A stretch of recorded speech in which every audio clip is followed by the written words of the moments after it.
கர்த்தருடைய பரிசுத்த நாமத்திற்கு மகிமை உண்டாவதாக.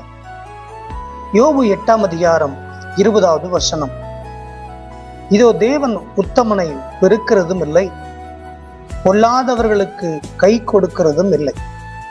ஆம் தேவ பிள்ளைகளே, வசனம் சொல்லுகிறது உத்தமர்களை கர்த்தர் வெறுக்கிறதே இல்லையா?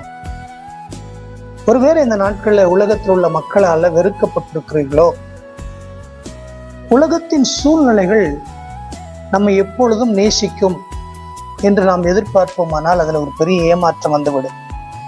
ஏனென்றால் நம்முடைய வாழ்க்கையில அநேக நலமான காரியங்களை வாழ்ந்து கொண்டிருக்கும் பொழுது சக மனிதர்களும் சக உறவுகளும் நம்மளை அதிகமாய் நேசிக்கும்.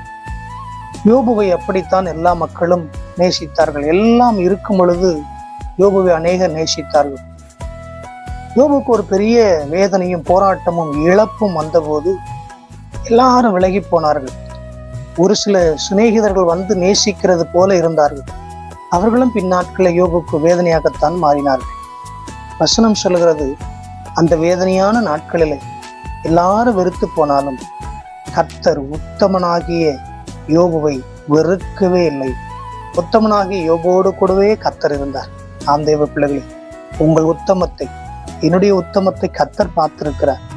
உங்களையும் என்னையும் ஆண்டவர் ஒருபோதும் வெறுப்பதே கிடையாது. நம்மை விட்டு அவர் விலகுவதே கிடையாது. அதே சூழ்நிலைகளிலே பொல்லாதவர்களுக்கு கர்த்தர் கை கொடுக்கிறதே கிடையாது. பொல்லாதவர்களுக்கு கர்த்தர் உதவி செய்வதே கிடையாது.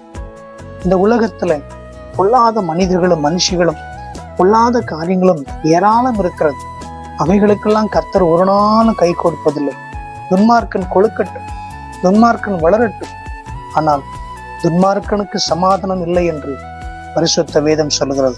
ஆனால் உத்தமர்களுக்கோ நித்திய சமாதானமும் ஆசீர்வாதம் உண்டு.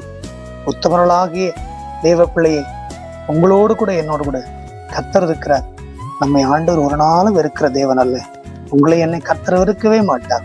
உங்களோடு கூட என்னோடு கூட கர்த்தர் வாழ்நாள் முழுவதும் இருந்து ஆசீர்வதிப்பாராக. God bless you. Amen.